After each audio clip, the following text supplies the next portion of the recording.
Hello friends, welcome back to C. Friends, आज का जो हमारा टॉपिक है वेरी इंपॉर्टेंट टॉपिक है, प्रोडक्ट ऑफ मैट्रिसेस। इसमें हम आपको इसके डेफिनेशन बताएंगे और इसके एक दो क्वेश्चन बताएंगे कब प्रोडक्ट हमारा किसी भी मैट्रिक्स के लिए पॉसिबल होता है और कब प्रोडक्ट हमारा पॉसिबल नहीं होता है। और साथ ही साथ मैं आपको ये भी बताऊंगा कि ये भी इससे रिलेटेड प्रॉपर्टीज़, और ये भी मैं आपको बताऊंगा कि इससे रिलेटेड जो अदर डेफिनेशंस होती हैं जो प्रोडक्ट पे बेस होती हैं उनको भी मैं आपको बताऊँगा। ठीक है। और ये जो हमारे मैट्रिसेस की सीरीज़ बन रही है वो इसी बेस पर बन रही है कि आगे आने वाली जो मैं आपको बुक चलाऊंगा लीनियर अलजेब्रा, ठीक है। तो लीनियर अलजेब्रा में ये मैट्रिसेस हमारा बहुत ही इंपॉर्टेंट रोल करता है, ठीक है। तो उसको समझने के लिए मुझे मैट्रिसेस की कुछ बेसिक डेफिनेशन आनी चाहिए, जिसकी वजह से मैं आपको ये वीडियो बना रहा हूँ, ठीक है। फिर उसके बाद मैट्रिसेस की जो लीनियर अलजेब्रा की जो हम सीरीज़ बनाएंगे उसमें हम लोग इनको जब यूज़ करेंगे तो आपको मैं इशारा देता जाऊँगा, आप समझते जाएंगे तो आपको अच्छा लगेगा, ठीक है। और लीनियर अलजेब्रा की पूरी सीरीज़ मैं आपको दूंगा, यानी कि जितने भी लेक्चर हो सकेंगे मैं उसमें बनाऊंगा और पूरे लगभग पूरी बुक को मैं कंप्लीट करूंगा, ठीक है। और वो इसी एग्ज़ाम पे बेस रहेगा, जैसे आईटी एग्जाम हो गया, सेसा नेट हो गया, गेट हो गया, अदर जो भी एग्ज़ाम होते हैं इस टाइप के जिसमें हमारा इसके सिलेबस आता है, ठीक है। तो जो भी एग्ज़ाम कम्पिटिटिव एग्ज़ाम रहते हैं हायर लेवल के, मैं उन सभी के एग्ज़ाम के बेस पर वो वीडियोज़ बनाऊँगा। आप उससे अच्छे से प्रिपेयर अपनी तैयारी कर सकते हैं और मैं उसके क्वेश्चन भी कराऊंगा, जैसे कि जो भी एग्जाम में पूछे जाते हैं मैं उनके क्वेश्चन भी आपको कराऊंगा, प्रैक्टिस कराऊंगा और लाइव रह करके, ताकि आप भी साथ में हमारे सॉल्व करें, ठीक है। तो स्टार्ट करते हैं वीडियो को। तो इसमें पहले हम लोग देखने वाले हैं प्रोडक्ट हमारा कब पॉसिबल है। जैसे कि हमारे पास मान लीजिए कोई दो मैट्रिसेस हमारे पास हैं, ए इक्वल टू हमारे पास मान लीजिए ए आई जे, ठीक है, एम बाई एन की कोई मैट्रिक्स है मेरे पास, और मेरे पास सेकेंड कोई मैट्रिक्स है बी, वो है B I J N by P की कोई मैट्रिक्स। देखो, प्रोडक्ट हम तभी कर सकते हैं जब हमारे पास जो पहली मैट्रिक्स हो उसका जो ऑर्डर हो, और उसका जो ऑर्डर हो उसमें जो हमारे पास नंबर ऑफ कॉलम है, ठीक है। और दूसरी मैट्रिक्स जो है उसके ऑर्डर में नंबर ऑफ जो रोज हैं वो आपस में क्या होने चाहिए, सेम होने चाहिए, नहीं इक्वल होने चाहिए। अगर ऐसा होता है तो हम बोलेंगे कि इसका प्रोडक्ट पॉसिबल है, अदरवाइज उसका प्रोडक्ट पॉसिबल नहीं होगा। बात समझ में आ रही नहीं आ रही है?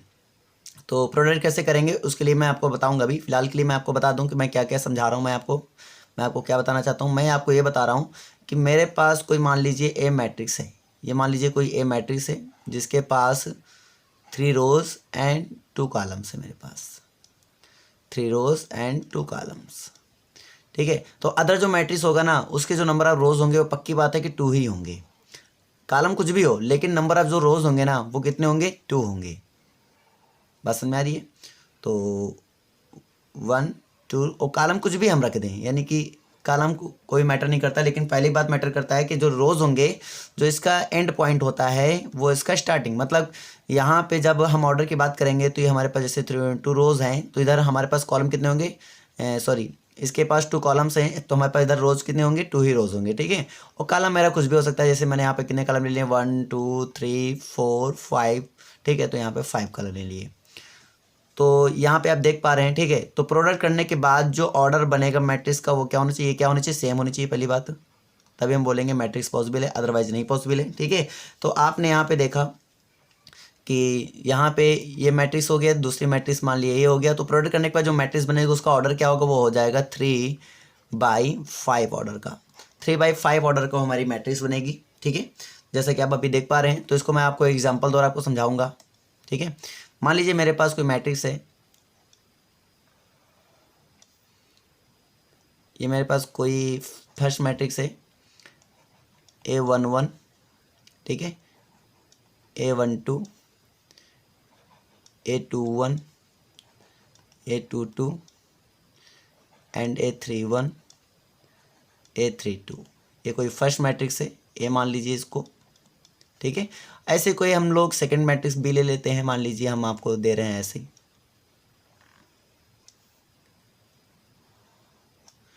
ये मान लीजिए। अब ये मेरे पास कैसी मैट्रिक्स हो गई, 3 रो 2 कॉलम की मैट्रिक्स। तो पक्की बात है ये हमारे पास 2 रो एंड कॉलम मेरा कुछ भी हो सकता है, तो मैं अभी डिफाइन कर रहा हूँ। तो इसको ले लूँगा B11, B12 एंड B13, ठीक है।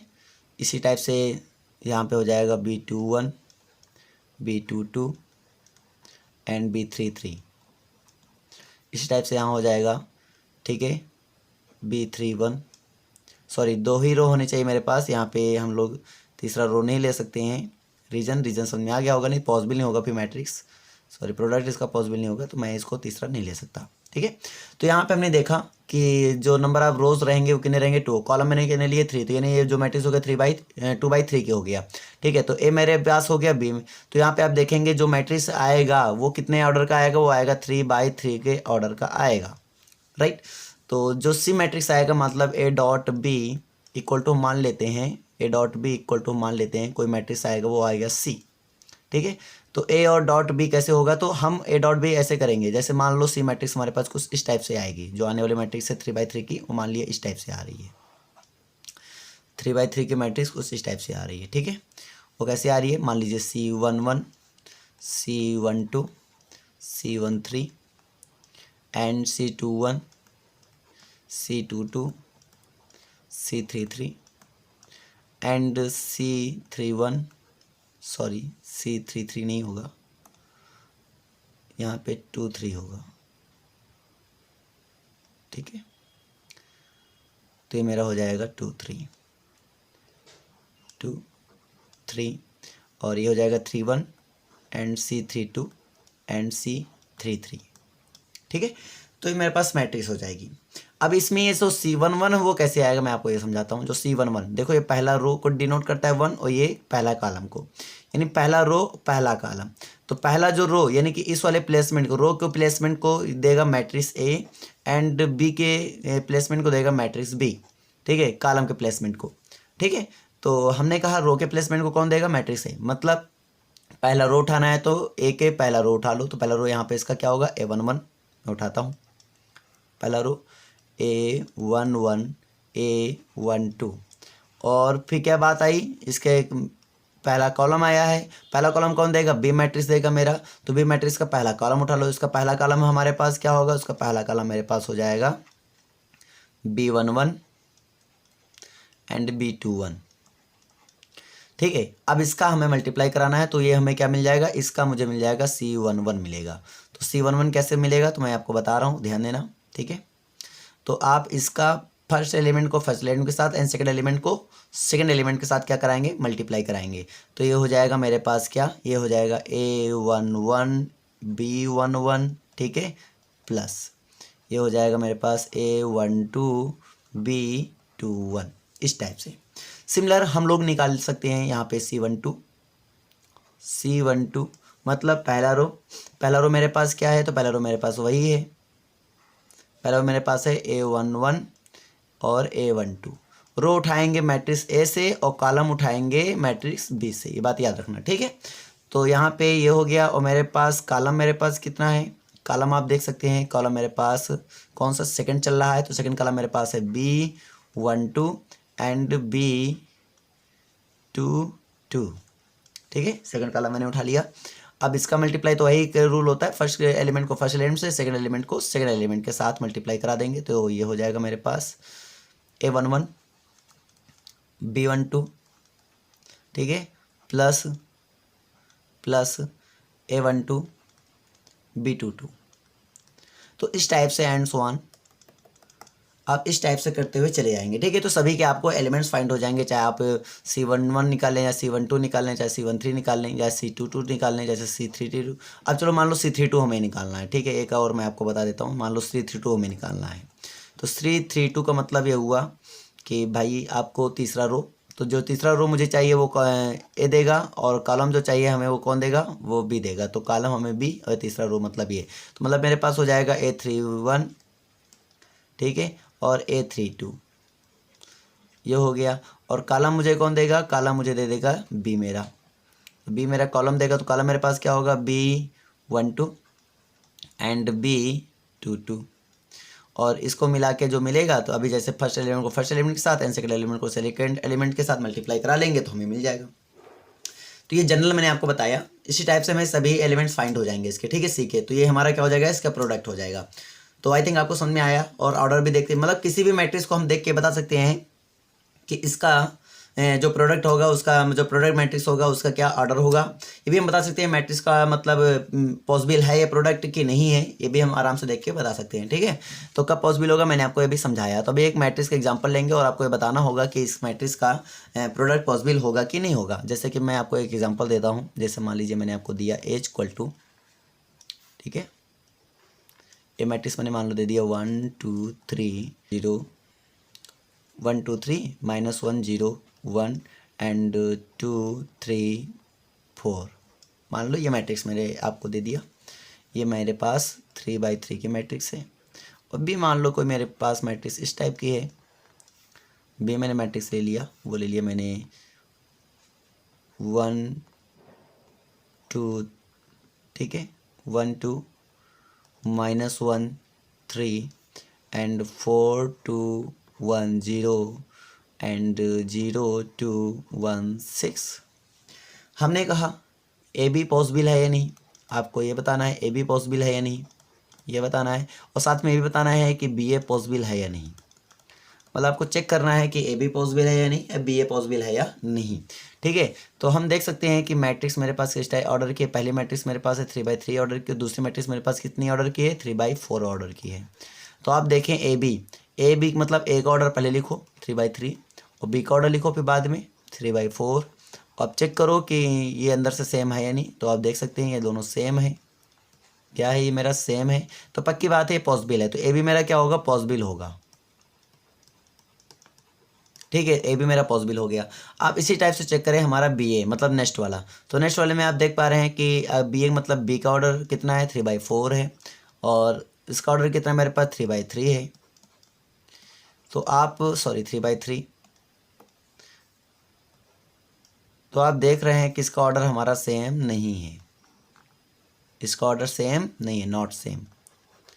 नॉट सेम इसका मतलब क्या हुआ, नॉट पॉसिबल है, दिस इज नॉट पॉसिबल। तो आपने देखा यहाँ पे ए बी तो पॉसिबल है लेकिन बी ए पॉसिबल नहीं है। तो कुछ और एग्जांपल देखते हैं, ठीक है। आप थोड़ा मल्टीप्लाई करके देखते हैं कि एक क्वेश्चन का मल्टीप्लाई कैसे होता है, ठीक है। एज इक्वल टू मान लीजिए मैंने ले लिया यहाँ पे 1 2 -1 0 2 3। ये जो मेरे पास मैट्रिक्स है वो कितनी ऑर्डर की है, ये 3/2 की, ठीक है। और मैंने कोई बी मैट्रिक्स ले लिया यहाँ पर 1 2 एंड 0 2, ये ले लिया मैंने। ये हो गया मेरा 2/2 की मैट्रिक्स। अब मुझे निकालना है यहाँ पर ए बी। बी है तो पॉसिबल है ही नहीं, तो ए बी निकाल सकते हैं हम लोग, ठीक है। तो ए मेरे पास जो है वो राइट कर लो एंड बी मेरे पास जो है वो राइट कर लो, ठीक है। और करें तो ये हो जाएगा 1 -1 एंड 2 एंड 2 0 3 एंड ये मेरे पास है 1 2 0 2। चलो कर लेते हैं। जैसा कि मैंने आपको पहले बताया कि ए वाले मैट्रिक्स से क्या उठाएंगे, रो उठा लेंगे, और बी वाले मैट्रिक्स से क्या उठाएंगे, कॉलम। तो फर्स्ट अगर एलिमेंट लिखना चाहते हो, यहाँ पे लिखना चाहते हो मान लो, तो पहला रो पहला कॉलम मतलब पहला रो इसका और कॉलम इसका। तो पहले एलिमेंट को पहले एलिमेंट के साथ, राइट। फार्मूला भी याद है ना आपको, तो उसी फार्मूले से। तो 1 1 जा 1 हो जाएगा आपका, प्लस 0 2 जा 0 हो जाएगा आपका ये, ठीक है। अब मुझे क्या चाहिए, यहाँ पे लिखना है, मुझे यहाँ पे लिखना है। इसका मतलब ये हुआ कि मेरे पास पहला रो एंड दूसरा कॉलम, ठीक है। तो पहला रो मेरे यहाँ पे 2 1 जा 2 हो जाएगा एंड प्लस 2 2 जा 4 हो जाएगा। इसी टाइप से नेक्स्ट हमें लिखना है, ठीक है। तो वो मेरे पास ये पहला रो पहला कॉलम यानी रो कॉलम, ठीक है। तो करिए आप भाई, तो -1 हो जाएगा यहाँ पर एंड 0 से करेंगे तो मेरे पास 0 हो जाएगा प्लस 0। इसमें करेंगे तो -2 हो जाएगा और यहाँ पे आएगा +0 एंड सिमिलरली इसका करेंगे भाई थर्ड रो फर्स्ट कॉलम, तो हो जाएगा 2 1 जा 2 एंड एलिमेंट याद रखना, फर्स्ट एलिमेंट को फर्स्ट एलिमेंट के साथ, सेकंड एलिमेंट को सेकंड एलिमेंट के साथ, ठीक है। और 3 0 0 हो जाएगा यहाँ पर। और इसी टाइप से हम लोग इसका कर लेंगे तो हो जाएगा मेरे पास 2 2 जा 4 और प्लस 2 3 जा 6। ऑर्डर तो पहले भी पता चल गया होगा कि आपको 2/3 का बनने वाला था। तो देखो 2/3 का 3/2 का, तो 3/2 का ये 3 रो एंड 2 कॉलम। तो ऑर्डर मेरे पास 3/2 का मिल गया, ठीक है। तो आपका जो आंसर आएगा वो कितना आ जाएगा, ए बी मेरा तो ए बी मेरा हो जाएगा 1 -1 सॉरी 2, और ये हो जाएगा मेरे पास 6 -2 एंड 10। तो बहुत ही सिंपल तरीके से इसको हमने निकाला। तो आप ऐसे भी करके ए बी हमारा फाइंड कर सकते हैं, कोई दिक्कत नहीं है। आई होप आपको समझ में आ चुका है। अच्छा, कभी कभी ऐसा क्वेश्चन आता है कि A B does not equal to B A, है ना। तो ये इस बेस पर होता है क्योंकि A B equal to B A भी हो सकता है और A B does not equal to B A भी हो सकता है। तो मतलब ये कॉम्पिटिटिव प्रॉपर्टी जरूरी नहीं कि हमेशा होल्ड करें, ठीक है, इज नॉट बी नेसेसरी। मतलब हम ये कह सकते हैं कि कॉम्पिटिटिव प्रॉपर्टी हर मैट्रिक्स के लिए शो नहीं हो सकती है, ठीक है, कहीं होती है और कहीं नहीं होती है। तो इसको हम लोग इस टाइप के क्वेश्चन को भी हम लोग देख सकते हैं कि ए बी और बी ए निकालो और दिखाओ कि वो डज नॉट इक्वल टू। तो इस टाइप के क्वेश्चन आपके एग्जाम में बहुत आते हैं, यूनिवर्सिटी एग्जाम में बहुत आते हैं, ठीक है, और एकेडमिक स्तर में भी काफ़ी अच्छे क्वेश्चन पूछे जाते हैं, क्लास 12th में पूछा जाता है, ठीक है। तो आप इस टाइप के क्वेश्चन बहुत पहले से सॉल्व करते हुए चले आ रहे हैं, तो इसलिए मैं आगे थोड़ा बढ़ाता हूँ और आपको समझ में आ चुका है ए बी और बी ए कैसे निकालेंगे। तो आप दिखा भी सकते हैं कि इक्वल है या नहीं है, ठीक है। अब हम बात करते हैं समय बेसिक प्रॉपर्टी के बारे में। तो इसकी कुछ बेसिक प्रॉपर्टी ले लेते हैं हम लोग, ठीक है। तो क्या होगा भाई, पहली प्रॉपर्टी हमने यहाँ पे डिस्कस कर रहे हैं कि ये हमेशा ज़रूरी नहीं है कि आपका ए बी, ठीक है, इक्वल रहे बी ए के, ऐसा ज़रूरी नहीं है, नॉट नेसेसरी, नॉट नेसेसरी। इसका मतलब क्या है, इसका मतलब भाई सिंपल सी बात है, इसका मतलब सिंपल सी बात है कि ये कॉम्पिटिटिव हमेशा नहीं दिखाता है। ये सिंपल है कि प्रोडक्ट के लिए कॉम्पिटिटिव हमेशा नहीं दिखा सकता है, ये दिखा भी सकता है, नहीं भी दिखा सकता है। मैं आपको एग्जांपल देता हूँ। एग्जांपल बहुत सिंपल है यार, ठीक है। हमने मान लो ए मैट्रिक्स यहाँ पे कोई लिया ऐसा 1 0, पहले हम वो दिखाएंगे जिसमें दिखा सकता है, ठीक है। ये ले लिया मैंने, और बी मैट्रिक्स मान लो ऐसा लिया मैंने 0 0 0 1। और आपको यहाँ पे देखने को मिलेगा कि ए बी आप जब निकालेंगे ना, तो ए बी निकाल के देख लो 0 0 0 0, एंड जब बी ए निकालोगे ना आप, बी ए, ठीक है, तो बी ए भी निकाल लो आप, देख लो, तो आपको आएगा 0 0 0 0। और देखो ध्यान से इक्वल है, तो मतलब ए बी इक्वल बी ए, यहाँ पे तो ए बी इक्वल बी ए आ गया, ठीक है।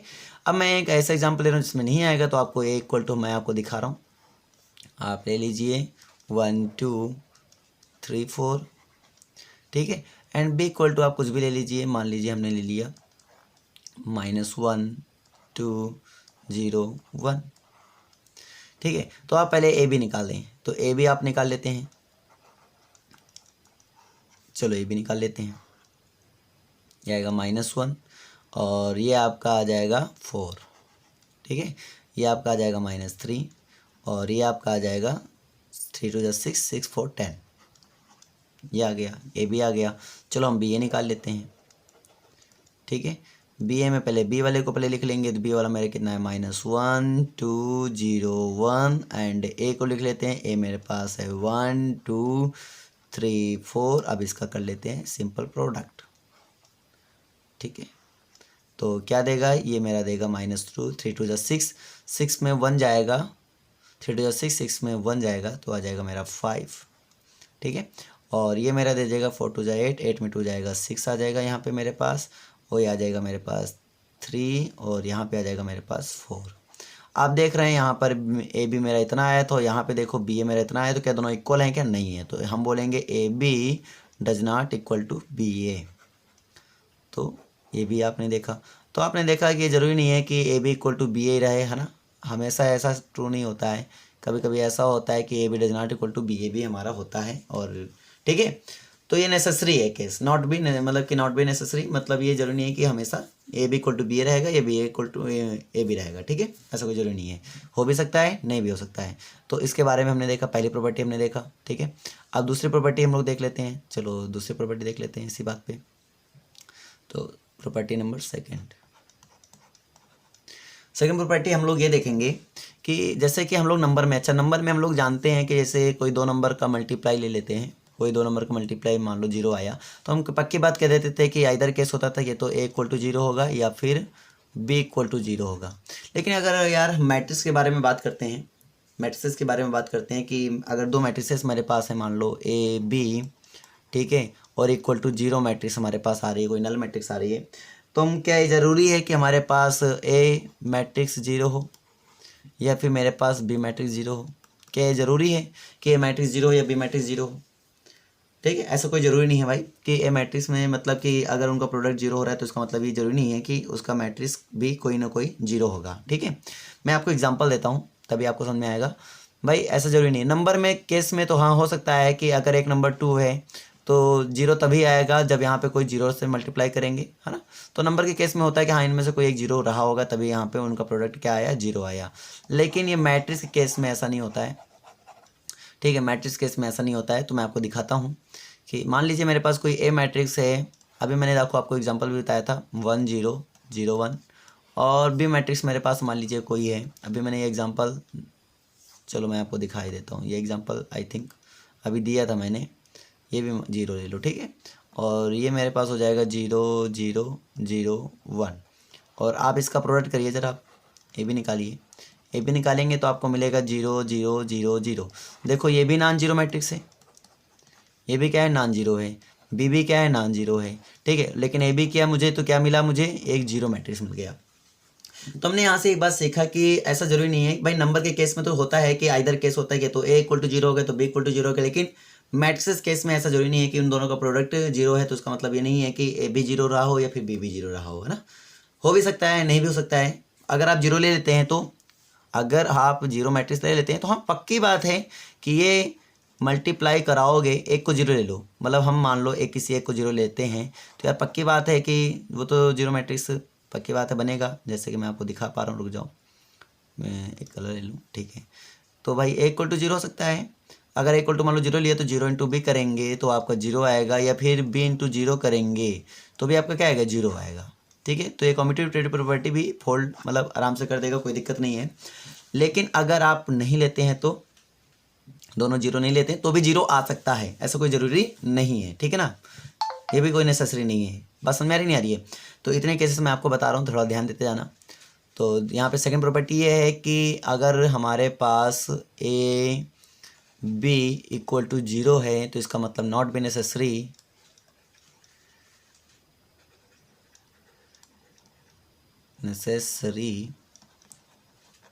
ठीक है, कि हमारा ए जीरो हो, इक्वल टू जीरो, या फिर हमारा बी इक्वल टू जीरो, ऐसा कोई ज़रूरी नहीं है। ठीक है, तो ये भी हमने सेकंड प्रॉपर्टी में सीखा। चलो थर्ड प्रॉपर्टी लेकर चलते हैं। थर्ड प्रॉपर्टी में ये है कि अगर मैं बात करूं एसोसिएटिव प्रॉपर्टी की, ठीक है, एसोसिएटिव प्रॉपर्टी,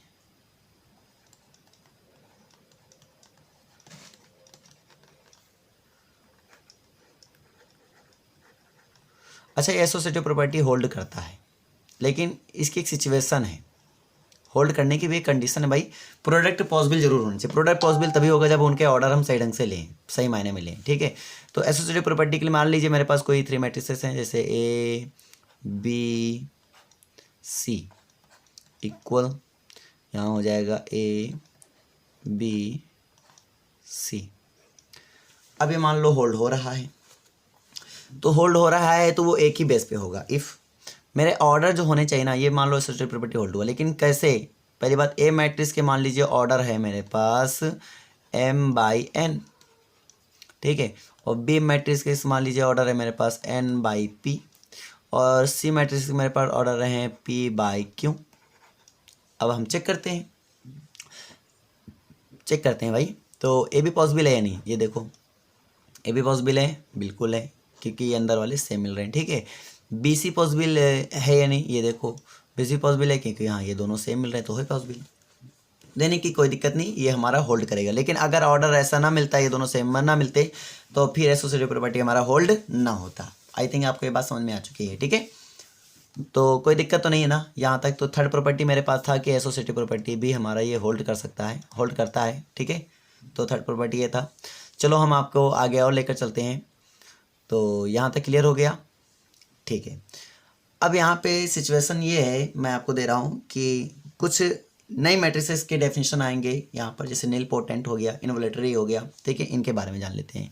नील पोटेंट मैट्रिक्स के बारे में जानते हैं। ठीक है, तो नील पोटेंट मैट्रिक्स क्या होता है इसके बारे में जान लेते हैं। और इन्वॉल्यूटरी मैट्रिक्स क्या होता है या आइडेम्पोटेंट मैट्रिक्स क्या होता है। पहले आपको हम आइडेम्पोटेंट मैट्रिक्स के बारे में बताते हैं, उसके बाद फिर धीरे धीरे सीरीज को बढ़ाएंगे, ठीक है। तो आइडेम्पोटेंट मैट्रिक्स जान लेते हैं। पोटेंट मैट्रिसेस,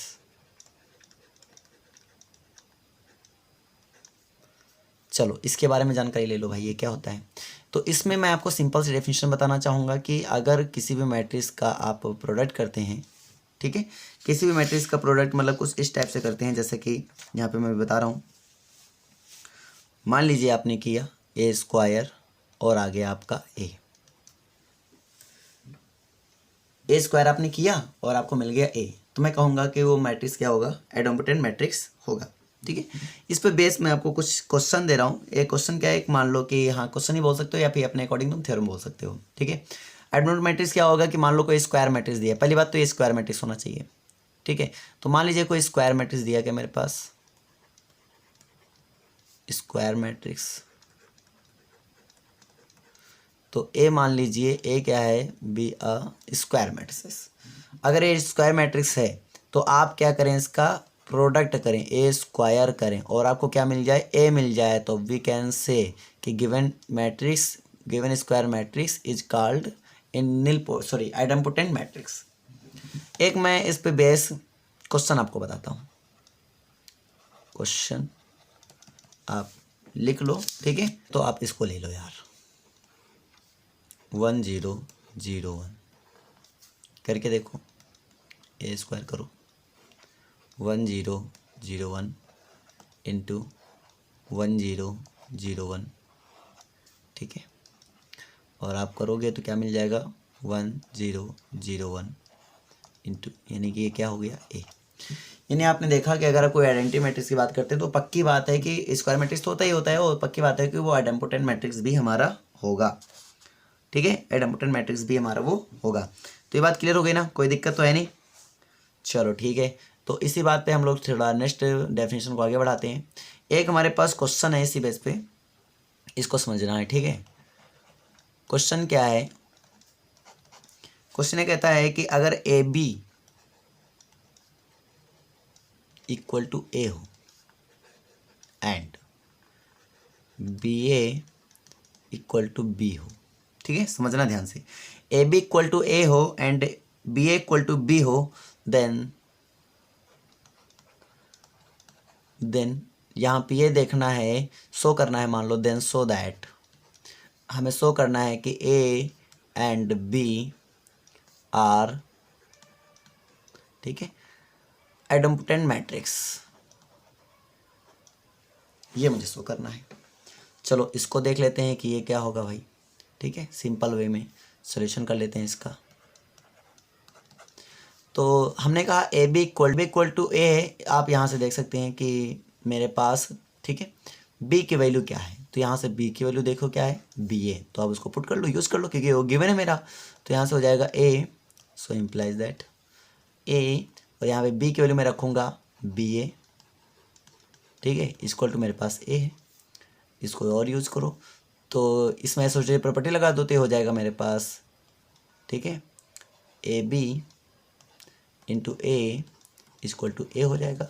तो यहाँ से और इसको सॉल्व करो तो ये हो जाएगा मेरे पास ए बी की वैल्यू मेरे पास क्या है, ए है, तो ए into A equal to A हो जाएगा। और यहाँ से इसको और सॉल्व करोगे तो हो जाएगा A square equal to A square A. इसका मतलब क्या हुआ कि मैं ए बोल सकता हूँ कि ए इज आइडेम्पोटेंट मैट्रिक्स, ठीक है। ये तो मेरा प्रूफ हो गया। अब हम लोग यहाँ से दूसरा काम देख लेते हैं, दूसरा देख लेते हैं। अब मेरे पास क्या है कि भाई बी को मुझे दिखाना है आइडेम्पोटेंट, तो मैं क्या लेता हूँ, B A equal to B ले लेता हूँ, ठीक है।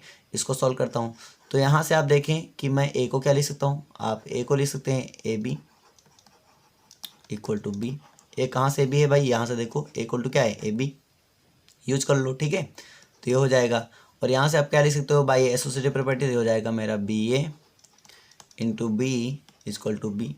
और यहाँ से आप इसको लिख सकते हैं, बी ए को क्या लिख सकते हैं, बी, तो B into B equal to मेरे पास बी हो जाएगा। और यहाँ से आप देखें तो मेरे पास हो जाएगा B square equal to B, और इसको मैं बोल सकता हूँ बी इज़ आइडेम्पोटेंट मैट्रिक्स, ठीक है। तो ये सिंपल तरीके से प्रूफ हो जाते हैं दोनों क्वेश्चन, दोनों पार्ट प्रूफ हो जाते हैं इसके। ए बी मेरा आइडेंटिटी मैट्रिक्स हो गया और बी बी मेरा आइडेंटिटी मैट्रिक्स हो गया जब मेरे पास ये गिवन कंडीशन हो क्या कि A B equal to A and B A equal to क्या हो, मेरे पास बी हो। ठीक है, तो आई थिंक आपको ये बात समझ में आ चुकी होगी कि मेरा ए बी इक्वल टू ए और बी ए इक्वल टू अगर बी होगा तो कैसे वो आइडेंटिटी मैट्रिक्स होगा। तो हम लोग फिर इसके आगे देखते हैं थोड़ा सा। अब नेक्स्ट क्वेश्चन हमारा इन्वोलेटरी पे आता है। ठीक है, एक क्वेश्चन आइडेंटिटी और देख लेते हैं, उसके बाद अब इन्वोलेटरी पे चलते हैं। ठीक है, एक क्वेश्चन और आइडेंटिटी पे देखते हैं, थोड़ा इसको ध्यान से समझना। ठीक है, क्वेश्चन बहुत ही सिंपल है। जैसे मान लीजिए मैं आपको कहता हूँ कि बी मेरा आइडेंटिटी मैट्रिक्स है। ठीक है, बी इज आइडेंटिटी मैट्रिक्स मैं आपको दे देता हूँ, बी इज आइडेंटिटी मैट्रिक्स मैं आपको दे देता हूँ। ठीक है, और साथ ही साथ मैं आपको कहता हूँ कि मुझे शो करो, दिखा दो, सो दैट कि ए इक्वल टू मेरे पास कोई है।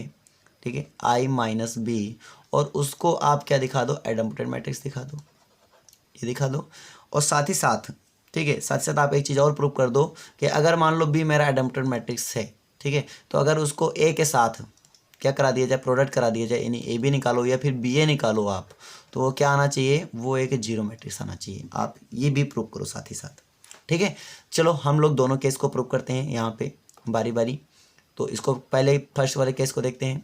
फर्स्ट वाला केस क्या है कि अगर बी मेरा आइडेंटिटी मैट्रिक्स है, बी इज आइडेंटिटी मैट्रिक्स का मतलब क्या हुआ, बी इज आइडेंटिटी मैट्रिक्स का मतलब ये हुआ कि अगर आप बी का स्क्वायर करेंगे तो क्या आएगा, आपका बी आएगा।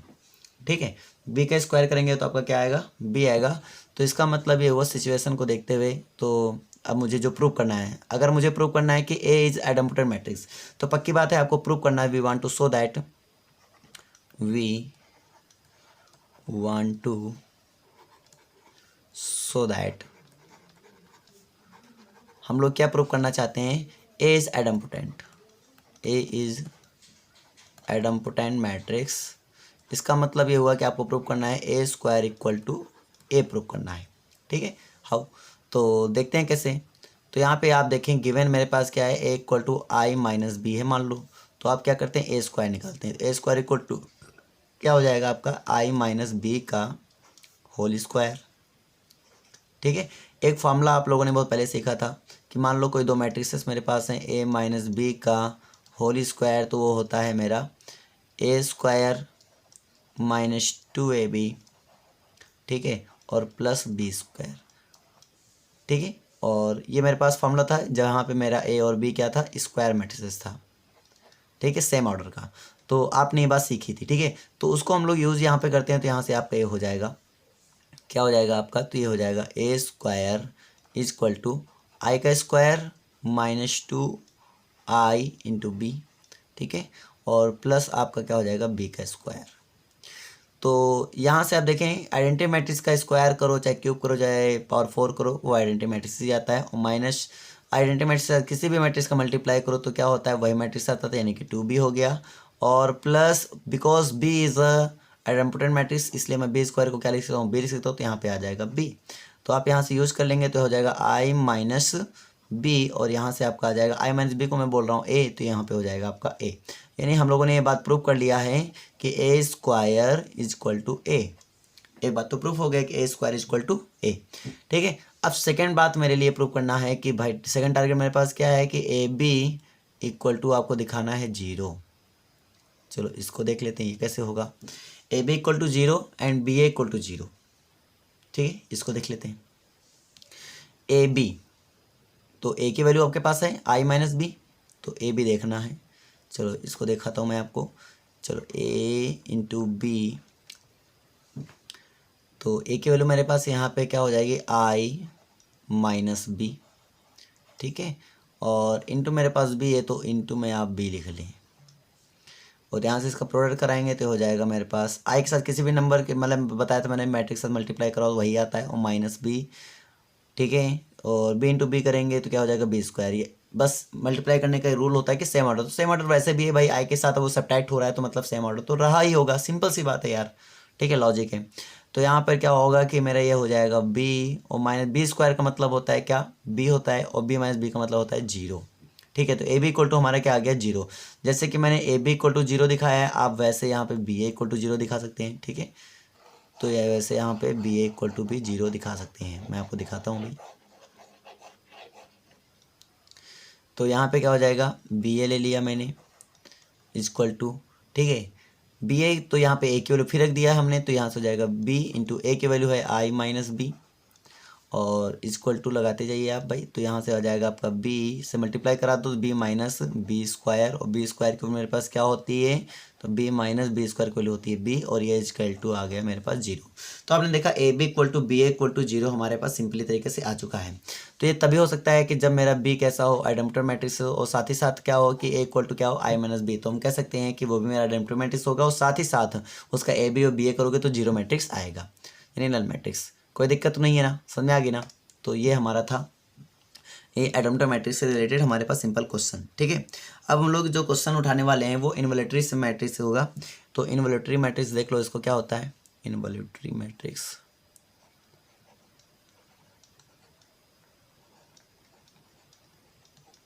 मैट्रिक्स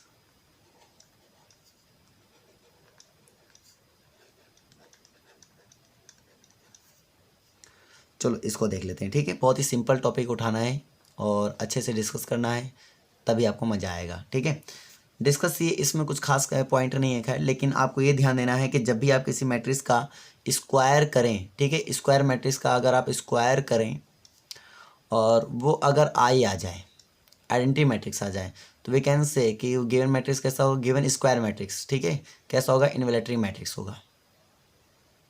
गिवन स्क्वायर मैट्रिक्स क्या होगा, इन्वोल्यूटरी मैट्रिक्स होगा। तो इन्वोल्यूटरी मैट्रिक्स के सिंपल केस आपको समझ में आया कि नहीं आया, कि मैंने क्या कहा कि कोई भी स्क्वायर मैट्रिक्स आपको गिवन होगा, जिसको मान लिया मैंने ए, तो where A B square matrix. ठीक है, तो बी मेरा क्या है, ए मेरा क्या है, वो एक स्क्वायर मैट्रिक्स है। क्लियर हो गया। तो यहाँ तक तो मैंने जैसा कि आपको बताया, उसके रिलेटेड हमारा एक क्वेश्चन देख लेते हैं। ठीक है, क्वेश्चन क्या है कि मान लीजिए मेरे पास कोई मैट्रिक्स गिवन है ए, ठीक है, सच दैट, और वो मैट्रिक्स में क्या है कि ए स्क्वायर करता हूँ तो आई आ जाता है, और जिसको मैं नाम देता हूँ इज कॉल्ड, और हम कहते हैं कि वो मेरा क्या होगा, इन्वोल्यूटरी मैट्रिक्स होगा। ठीक है, इन्वोल्यूटरी मैट्रिक्स होगा।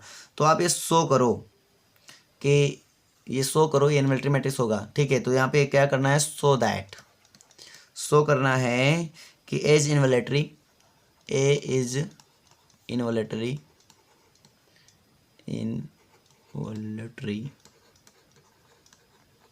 मैट्रिक्स। ठीक है, if only if I plus A, I minus A equal to 0, ये आपको दिखाना है। ठीक है, I plus A, I minus A equal to 0। तो मतलब ये चीज़ आपको क्वेश्चन में दे रहा है प्रूव करने के लिए। चलो इसको प्रूव कर लेते हैं एक बार सिंपली तरीके से। तो इसका प्रूफ देख लेते हैं हम लोग। ठीक है, तो कहें जो जैसा बोल रहा है वैसा करो। जैसे हमारे पास गिवन है, क्या गिवन है कि ए स्क्वायर इक्वल टू आई, ये मेरा गिवन है, मुझे प्रूव करना है। ठीक है, तो कैसे, इफ ओनली पर कैसे, चलो देखते हैं। तो इसको लिख सकता हूँ मैं I minus A square equal to 0, लिख सकता हूँ या नहीं, बिल्कुल। और इसको मैं लिख सकता हूँ बिकॉज आई है तो आई स्क्वायर लिख सकता हूँ, I square minus A square equal to 0, ये भी लिख सकता हूँ क्योंकि आई का स्क्वायर मतलब आई होता है। और यहाँ से ए स्क्वायर में बी स्क्वायर फॉर्मूला लगाओगे तो A plus B and A minus B equal to 0। तो आपने देखा है सिंपली तरीके से प्रूफ हो गया। ठीक है, तो ये मेरा इफ पार्ट था। अब ओनली इफ पार्ट देख लेते हैं। ओनली इफ पार्ट मतलब कन्वर्जली पार्ट देख लो इसको।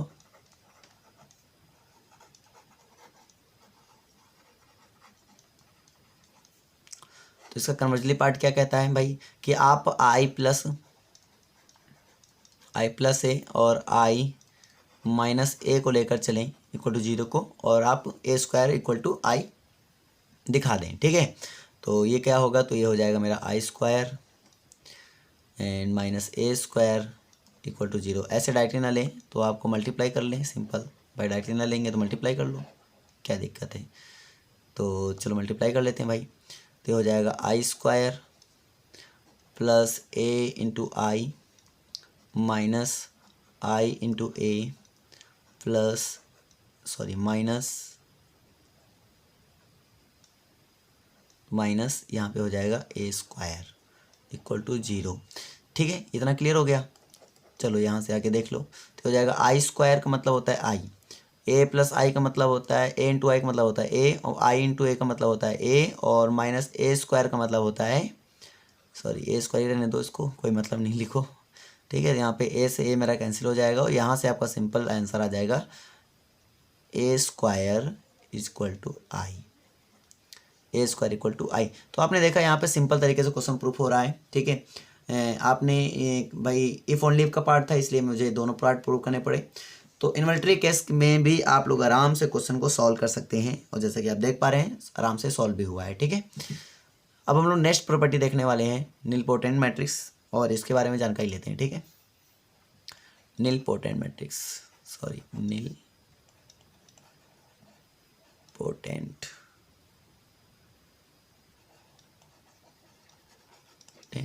मैट्रिक्स। ये क्या कहता है भाई? ये कहता है कि आप क्या करिए जाइए, आप मतलब ए की पावर करते जाइए करते जाइए करते जाइए एटलीस्ट एम पर, मतलब एम की सबसे कम वैल्यू पर, जितने पर सबसे कम, मतलब फर्स्ट एम कौन सा होगा ऐसा जिसमें वो पावर करते जाओ वो क्या मिल जाए, 0 मिल जाए, आपका 0 मैट्रिक्स मिल जाए। ठीक है ना, यानी कि m+1 करने पर डज नॉट इक्वल टू 0 रहे और एम करने पर 0 हो जाए, तो एम यहाँ पे क्या होगा, इंडेक्स का काम करेगा। और तब मैं इस मैट्रिक्स को क्या नाम दूंगा, इस मैट्रिक्स को मैं नाम दूंगा नीलपोटेंट मैट्रिक्स, और इंडेक्स हो जाएगा उसका इंडेक्स हो जाएगा मेरा एम।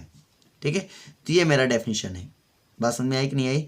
तो ये मेरा नीलपोटेंट मैट्रिक्स है, और ये तभी है जब एटलीस्ट हमने बताया ना कि एटलीस्ट 1, मतलब यहाँ पे एक हम ऐसा एडजस्ट करो जिसमें वो क्या हो जाए, मेरा 0 हो जाए, और एम मेरा क्या होना चाहिए, लीस्ट पॉजिटिव इंटीजर होना चाहिए जिसपे वो मेरा 0 हो रहा है। ठीक है, तो हम कह सकते हैं कि एम, ये मेरा जो एम होगा वो इंडेक्स होगा, index of the nilpotent matrix.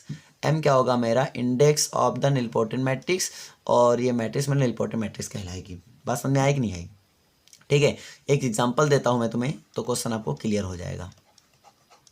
Example ये है कि मान लीजिए मैंने ए आपको मैट्रिक्स दिया, कोई मैट्रिक्स है, ठीक है, स्क्वायर मैट्रिक्स है, तो क्या है, ए बी, ठीक है, बी स्क्वायर, और यहाँ पे minus A square and minus A B. ये आपके पास कोई स्क्वायर मैट्रिक्स है, 2x2 के स्क्वायर मैट्रिक्स मैंने ले लिया। ठीक है, अब मुझे क्या करना है कि आपको देखना है नीलपोटेंट मैट्रिक्स, तो पहले आप ए स्क्वायर निकालते हैं, सिंपली ए इंटू ए करते हैं सिंपल तरीके से, और सॉल्व करते हैं, तो यहाँ पे हो जाएगा आपका ए बी, ठीक है, B square A square and minus A B.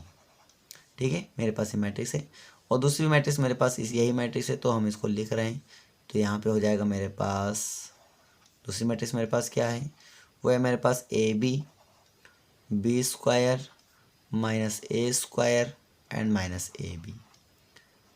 ठीक है, ये दोनों मैट्रिक्स हैं। अब इनका आप प्रोडक्ट करिए, देखिए क्या आता है, तो इनका आप प्रोडक्ट करेंगे तो देखें क्या आता है। ठीक है, ए बी मतलब A square B square and minus करेंगे ए स्क्वायर बी स्क्वायर हुआ। चलो ठीक है, फिर अगला करेंगे तो आएगा ए बी क्यूब, और माइनस यहाँ पे आया ए बी क्यूब। ओके, अगला देखेंगे तो ये आएगा मेरे पास माइनस ए क्यूब बी, और अगला देखेंगे तो आएगा माइनस ए क्यूब बी, माइनस प्लस ए क्यूब बी। वेरी गुड, और यहाँ पे आ जाएगा minus A square B square, और यहाँ आ जाएगा माइनस प्लस ए स्क्वायर बी स्क्वायर। आपने देखा पूरी मैट्रिक्स हो गई 0, तो कुल मिला के इसको मैं लिख सकता हूँ 0 मैट्रिक्स, यानी कि तो स्क्वायर में ही 0 मिल गया। ठीक है, किसी किसी में क्यूब में करने मिलता है, किसी किसी में पावर 4 तक जाना पड़ता है, किसी किसी में 5 तक जाना पड़ता है। ठीक है, तो इसमें तो स्क्वायर तक ही मिल गया। मैंने आपको एक हिंट दिया कि कैसे करना है आपको, तो सिंपली देख किस तरह करना है। तो हम कह सकते हैं A is a nilpotent matrix index 2, A is, ठीक है, नीलपोटेंट मैट्रिक्स, ठीक है, ऑफ इंडेक्स 2।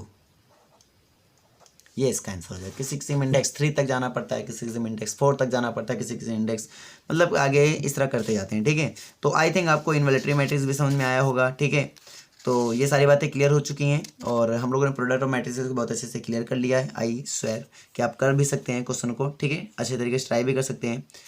तो फिर मिलते हैं नेक्स्ट वीडियो में, और आज के लिए इतना ही। तो अगर आपको मेरे चैनल पसंद आया प्लीज़ चैनल को सब्सक्राइब करें और वीडियो को लाइक करें और दोस्तों में भी शेयर करें। ठीक है, फिर मिलेंगे नेक्स्ट वीडियो में। Thanks for watching this video.